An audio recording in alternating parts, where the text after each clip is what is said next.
So shout out mga boss, magandang hapon sa inyo lahat. So nandito tayo sa Kowloon, dito sa TST or Tsim Sha Tsui, dito sa Hong Kong. So ipapakita ko lang itong paikot nitong area ng harbor na to.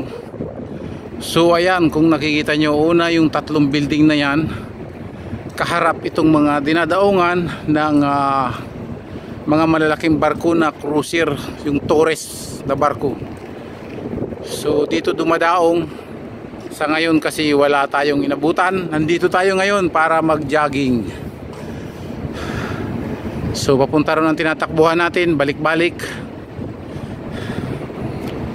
Ito yung napakagandang view na makikita mo pag ikaw ay napunta rito sa area ng TST or Tsim Sha Tsui dito sa Hong Kong.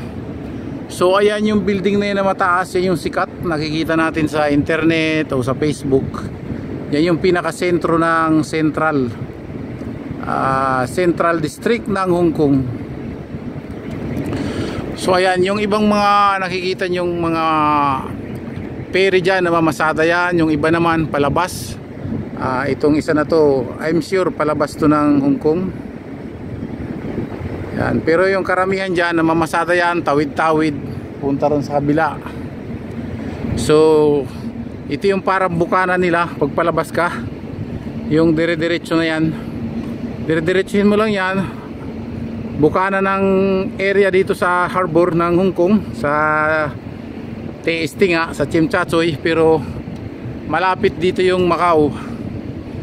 Kung makikita nyo, pag dire-diretso mo yan, matatanaw mo yung Macau, kasi dito sa area na to, dito yung terminal ng ferry na papunta ng Macau. Pag lalabas ka ng Macau dito, ang kailangan lang ay ID or residence dito, na dito ka nagtatrabaho, legal, di na kailangan ng visa papuntang Macau. So ito pa yung isang sikat na building na mataas. Yan. Ayan yung Element, kung nakikita natin, building ng Element yan. Napakagandang pasyalan to. So ayan guys, nakita nyo na yung view dito sa Tsim Sha Tsui, dito sa Hong Kong.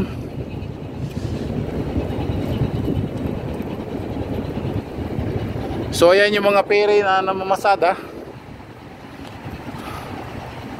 Salamat sa mga nanonood ng aking munting YouTube at aking mga munting vlogs. Maraming salamat sa inyo. Ipapakita natin dito sa inyo yung ferry na biyaheng Macau.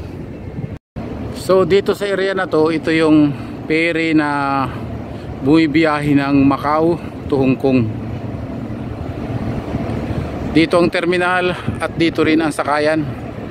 Ayan o, kung nakikita nyo, ayan yung daanan pag ikaw ay sasakay papunta ng Macau or China. So ayan, dito lang yan matatagpuan sa Tsim Sha Tsui, dito sa TST sa Hong Kong.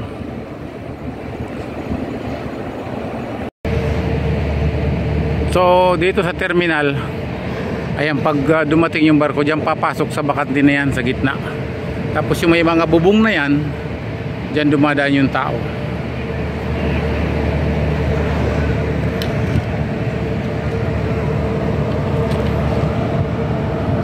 So maraming salamat ulit sa mga nanonood ng aking munting YouTube. Maraming salamat sa inyo.